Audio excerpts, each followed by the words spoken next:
welcome back to my channel. If you are visiting my channel for the first time, you are also highly welcome. In this lecture, we'll be looking at the ulna.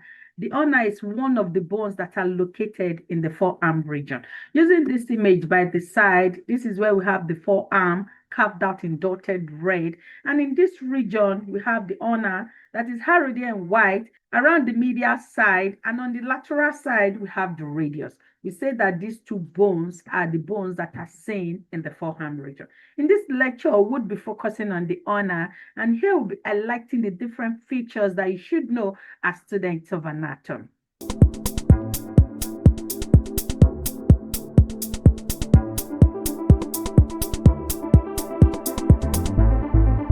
We say that the ulna is one of the two forearm bones. If you try to use this image by the side, this is where we have the ulna here, heralded in yellow, and this is located around the medial side. And this is where we have the radius here on this other side. The ulna is located around the medial side, and it is seen to be longer than the radius.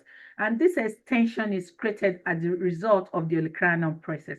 So let's try and first put this image in its correct anatomical position. This is where we have the medial side, and this is where we have the lateral side. Don't forget that we highlighted that the ulna is located around the medial side, while the radius is located laterally. And if you look at this upper end here, we have an extension created by the ulna, and this is referred to as the olecranon process.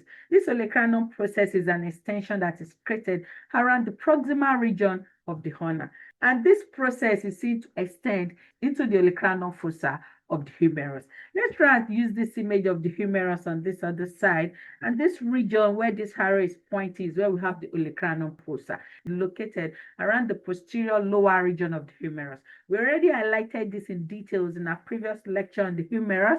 If you've not checked off that lecture, please kindly go and do so. So around the posterior lower region of the humerus, we have an indentation that is referred to as the olecranon fossa. So this extension that is created around the superior part of the ulna is also seen to contribute to its extension. And this is why we say that it is longer than the radius in terms of length. The functions of the ulna. This ulna is seen to create a bony background of the forearm. Don't forget that the ulna is one of the bones that are located in the forearm region, and it is seen to create a bony background where muscles, ligaments, and also tendon will be inserted upon. It is also seen to provide structural support and also stability of the upper limb. This bone is seen to form a bony configuration of the forearm, and we know that the forearm is also a sub-region of the upper limb. So entirely, it is seen to provide stability for the upper limb. It is also seen to create sites for the attachment of muscles. Going through this lecture, we'll be highlighting the different sub-regions of the ulna and the different muscles that are related to this point. Also, as a function of the ulna is the fact that it creates the formation of joints. This bone is seen to be connected or linking up with the different bones around it. At the proximal region, it is seen to be creating a joint, and also at the distal region. We'll also be highlighting more on this as we go through with this lecture. And we know that when bones are connected at point, it is in the aim to create movement. Movements are exerted or exhibited when joints are created.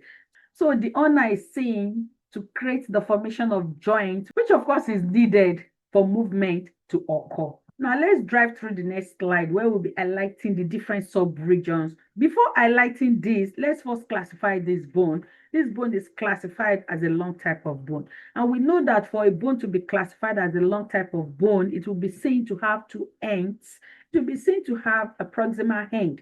And if you use this image by the side, this is where we have the proximal end here, carved out in green. And at the inferior region, we have the distal end that is also carved out here at this lower point. If you try to compare the proximal and the distal ends of the ulna, you see that the proximal end is thicker, while the distal end is narrower. Then because it is a long bone and seen to have two ends, in between these two ends, we will be having the shaft. And this is where we have the shaft here, carved out in blue. So you see that it has three sub-regions, and it is upon these three sub-regions that we will be highlighting the different features of the ulnar bone. So now let's go to the proximal end first. So this proximal end is seen to have two processes, and also to notches. So now let's look at the processes that it has and also the notches that it presents.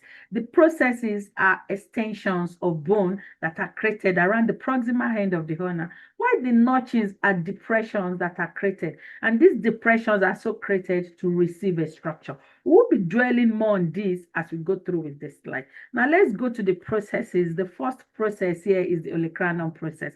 If you use this image by this side, this is where we have the olecranon process here, carved out in dotted black. This is a hook-like posterior upper extension at the proximal region of the ulna, and this is what is referred to as the olecranon process. This olecranon process is an extension, and this extension at the end will be seen to be positioned within fossa that we will be highlighting. So these extensions are not just created, they are created for them to be driven into fossae. So this olecranon process is created for it to extend into the olecranon fossa. The olecranon fossa is created around the posterior lower part of the humerus.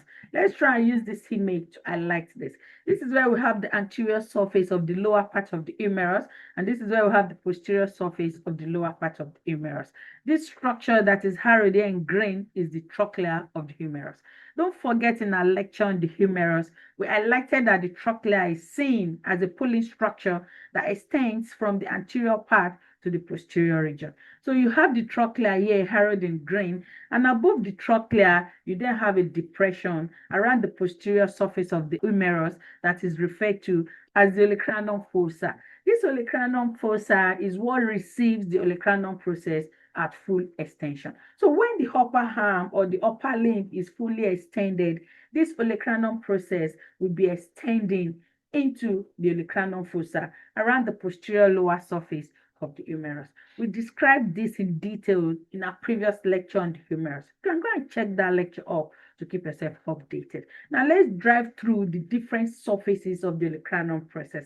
These different surfaces of the olecranon process are related to different structures, and this is why it is important for us to highlight them. But before we dive into that, let's try and put this image in its correct anatomical position. This is where we have the anterior side, and behind here is where we have the posterior region. This region that is exposed there in this image is the lateral region. And if you go deep to this image, on the other side, we have the medial region. So you can see that the different sub-regions are highlighted already, placing this image in its correct anatomical position. Now let's drive through in highlighting the different surfaces that the olecranon process presents. Don't forget that it has 5 surfaces, and one of the surfaces is the anterior surface, and this is what is harrowed here in blue. The anterior surface is directed towards the anterior region, and this is what is seen here in this image. So behind this, we have the posterior surface, and this is what is directed posteriorly. Then if you go superiorly above, we have the superior surface. This superior surface is further subdivided into 2 sub-regions. We have the anterior region and we have the posterior region. So the anterior region of the superior surface is what is harrowed here in yellow, and this region is specifically related to a bursa. This bursa is a fluid-filled sac that is seen to reduce friction or allow easy movement. Don't forget that this olecranon process is an extension of bone, and it is seen to be overlying on by the skin. So to allow for easy sliding and movement across the skin, it is seen to be lined by this fossa. So this is what helps to reduce friction between these 2 sub-regions. Then if you go back behind, still within the superior surface, the posterior region of the superior surface is related to the triceps brachii muscle. We say that the triceps brachii muscle is made up of 3 heads. It has the medial head, the lateral head, and also the long head. These 3 heads will unite to form a common tendon. This common tendon is then finally seen to insert on the olecranon process. The specific region of the olecranon process that it is sat upon is the posterior sub-region of the superior surface. And this is what is carved out here in this image. Then if you go on the lateral side here, we have the lateral surface. This lateral surface is also seen to be related to the anconeus muscle. And this is what is highlighted here in red. Don't forget, the anconeus muscle is described as a muscle that is located at the posterior region of the elbow joint. And in crossing that joint, it is seen to also be related to the lateral surface of the olecranon process. Deep to this lateral surface, we have the medial surface. The medial surface cannot be seen here in this image because it will be located deep to this image. So it is seen on the other side of the lateral surface. So these are the 5 surfaces of the olecranon process, and these include the anterior, the posterior, the medial, the lateral, and also the superior surface. Don't forget that the superior surface is subdivided into an anterior and posterior component. Now let's go to the second process, which is the coronoid process. This is where we have the coronoid process here carved out in this anterior region. So it is an anterior lower extension of the proximal end of the ulna. And this process is what is harrowed here in black. It is seen to be extending into the coronoid fossa at the anterior lower surface of the humerus. If you go back to this upper image where we describe the olecranon fossa, which receives the olecranon process. Looking at this other image of the anterior lower surface of the humerus, we have the trochlea here, harrowed in green. Don't forget that the trochlea is a pulling-like structure that is seen to extend from the anterior part of the lower humerus to the posterior region. So if you look at the anterior surface, we have 2 fossae. Around the medial side, we have the coronoid fossa, while on the lateral side here, we have the radial fossa. So this coronoid fossa is seen to receive the coronoid process, while the radial fossa on the lateral side is seen to receive the head of the radius. Don't forget that the radius is seen to be located laterally. So we should expect that the fossa that will be receiving the head of the radius will also be located laterally. While on the medial side is where we have the coronoid fossa, which receives the coronoid process of the ulna, because the ulna will say that it is located on the medial side. So you can see how interesting this is. So this coronoid process is seen as a bony extension, of course, that will be driven or directed into the coronoid fossa that is located in the anterior lower region of the humerus. Let's try and also drive in into its surfaces. It's seen to present 4 surfaces. This is where we have its anterior surface that is directed anteriorly. It is not seen to have a posterior surface like the olecranon process, because the posterior surface here is embedded within the substance of this bone. Then if you go more laterally, at this lateral edge, you have the lateral surface. While on the other side, that is not seen within this image, we have the medial surface. Then proximally above, we have the superior surface. So it is seen to have 4 surfaces, which include the anterior, the medial, lateral, and also the superior surfaces. And this is what is projected here in this image. Now let's drive through the notches. We say we have 2 notches. One of the notches is the trochlear notch. This is where we have the trochlear notch here, carved out in dotted red. Trochlear notch, we say that it is an indentation that is created to receive a structure. And it is seen to be highlighted here at this point. It is a C-shaped indentation that is created specifically by the anterior surface of the olecranon process and also the superior surface of the coronoid process. And if you look at how the alignment runs, you will see that it is truly formed by the anterior surface here of the olecranon process.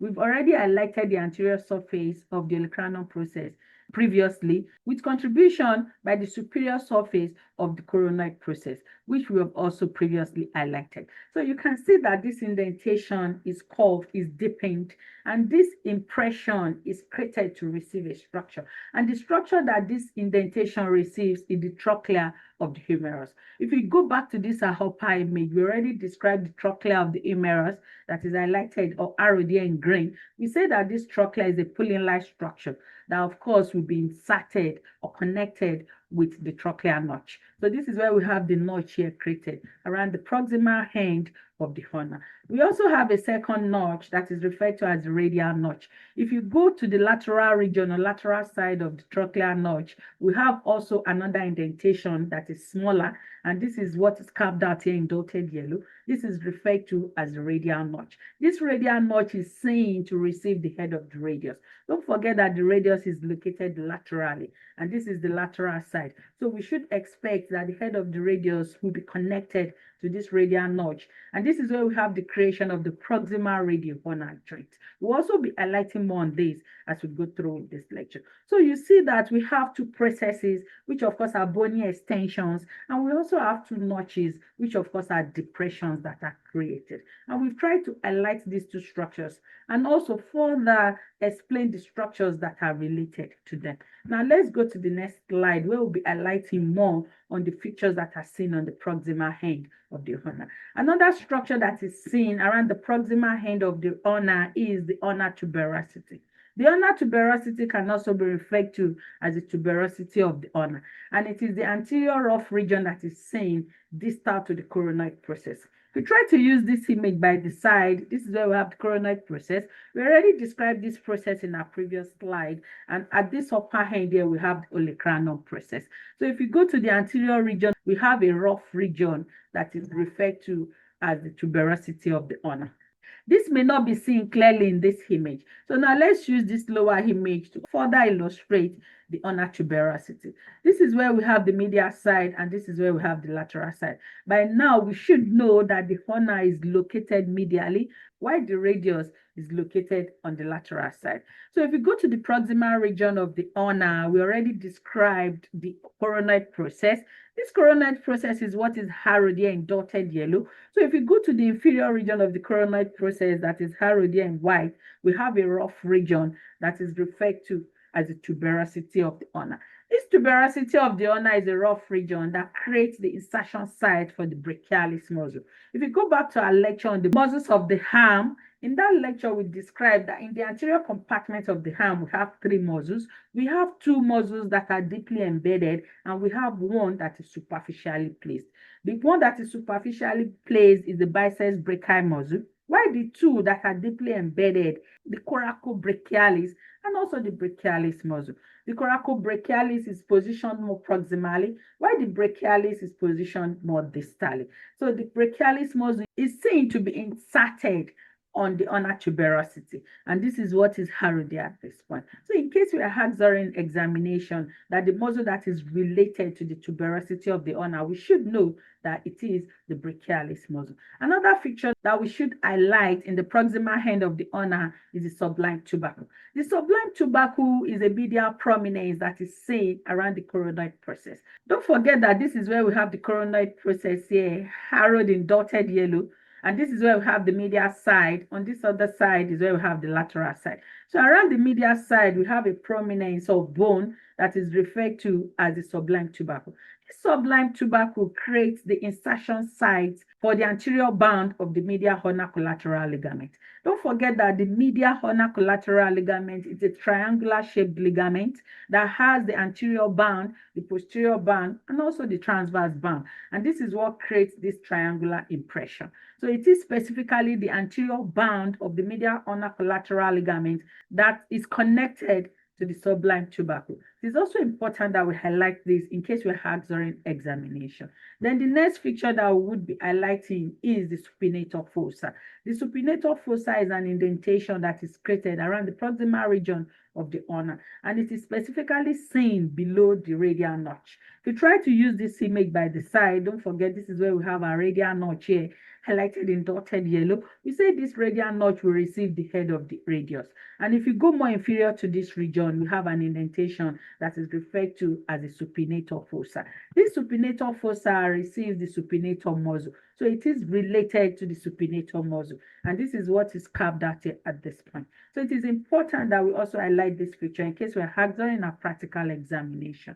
The next feature that I would be highlighting is the supinator crest.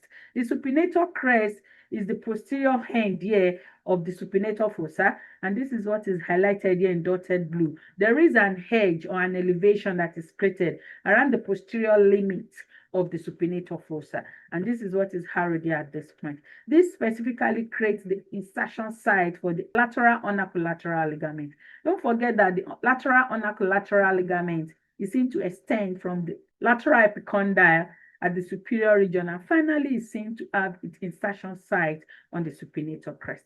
Don't forget that on the medial side, we also have a medial ulnar collateral ligament. So also on the lateral side, we have a lateral ulnar collateral ligament. These two ligaments are inserted on specific subregions on the proximal end of the ulna. For the medial ulnar collateral ligament, but specifically the anterior band is related to the sublime tubercle, which of course is a prominence that is created or seen around the medial side of the coronoid process, while the lateral ulnar collateral ligament is seen to be inserted on the supinator crest. And this is what is highlighted here in blue. So it is important that we know these different structures that are related to these specific regions. So now let's dive into the shaft of the ulna. The shaft of the ulna is seen to be very interesting because it presents two features around its proximal region and also its distal region. For the proximal region, it is seen to be triangular and wider, while distally it is seen to be round and narrower. So if you look at this image by the side, this is the ulna, and if you look at it, you see that it becomes broadened as it goes upward.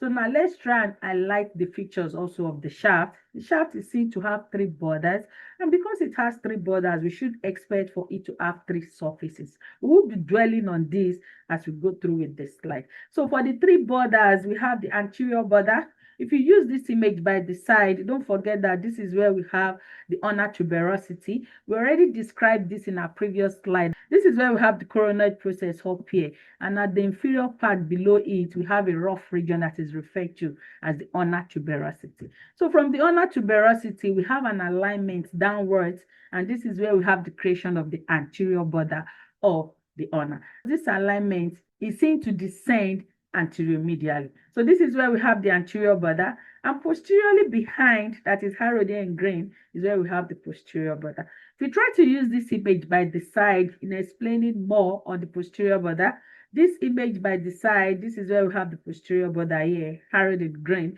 and it is seen to extend superiorly from the olecranon process down to where we have the styloid process.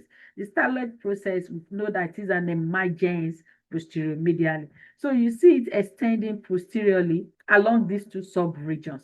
And if you drive deep into the posterior border, you see that the upper region, it is more prominent than the lower region. If you look at the alignment of the posterior border, you see that it is more prominent at this upper side, while inferiorly it becomes reduced. And this is what also contributes to the change in the configuration of the ulna when you compare its proximal region to the distal region. Remember when we started this slide, we said that proximally it is triangular in shape, while inferiorly it becomes more rounded. So the change in the prominence of the posterior border also contributes to the change in shape that we see in the proximal region of the ulna and also at the distal region of the ulna. It is important that we also highlight this. Then the next border that we have is the lateral border. This lateral border can also be referred to as interosseous border. This interosseous border is so named because it is this border that we have the interosseous membrane. Don't forget that the interosseous membrane is a fibrous sheet that connects the ulna with the radius. So if you use this image by the side, this is where we have the lateral border here, harrowed in red. You can see that it is at this border that it would be connecting with the radius. If you go back to this upper end, this is where we have the radial notch, where this arrow is pointing. Of course, this region will be seen to receive the head of the radius. So if the radius is placed around this region, it means this border will be connecting with the radius through the interosseous membrane. So these are the three borders that we have highlighted, and it is upon these borders that we will be establishing the surfaces. So the first surface that will be establishing is the anterior surface. This anterior surface is formed between the anterior and also the lateral borders. Don't forget that this is where we have the anterior border here, harrowed in brown, while we have the lateral border here, harrowed in red. So between the anterior and also the lateral border is where we have the anterior surface. And this is what is harrowed at this point. Then the posterior surface is seen between the lateral and also the posterior border. Don't forget that this is the lateral border here, harrowed in red, and behind, that is harrowed in green, is where we have the posterior border. So between the lateral and the posterior border, we have the posterior surface, and this is what is also harrowed in green. Then we have the last surface, which is the medial surface. The medial surface will then be seen between the anterior border that is harrowed here at this point, and also the posterior border that is harrowed here in green. So it will be seen around the medial side. Don't forget that this region that is exposed here in this image is the lateral surface. So we should expect that the medial surface is seen on the other side, which cannot be seen in this image. So these are the three surfaces that we have, and we've tried to highlight or establish these surfaces based on the three already established borders. So now let's drive through to the distal end. It is smaller than the proximal end. So this distal end is seen to terminate into the rounded head of the ulna. So the head of the ulna is located at the distal region, and this is where it is seen to create a connection site with the ulnar notch of the radius. This is where we have the head here, and at this point you see it connecting with the ulnar notch of the radius, and this is where it creates the distal radii-ulnar joints. Then it's also seen to terminate into the styloid process. This is where we have the styloid process here, which is located posterior medially. Now let's look at the joints that are created by the ulna. By this point or this time in this lecture, we should be able to establish this. But let's use these slides to give a summary. This is where we have the ulna harrowed in grain. At the proximal region, it is seen to be connecting to bone in creating joints. Also at the distal region, it is also seen to be connecting to bone in creating joints. So for the proximal region, the joint that is created by the ulna include the elbow joint. And at this point, the trochlear notch of the ulna is seen to be connecting to the trochlea of the humerus. And this is what is harrowed here in white.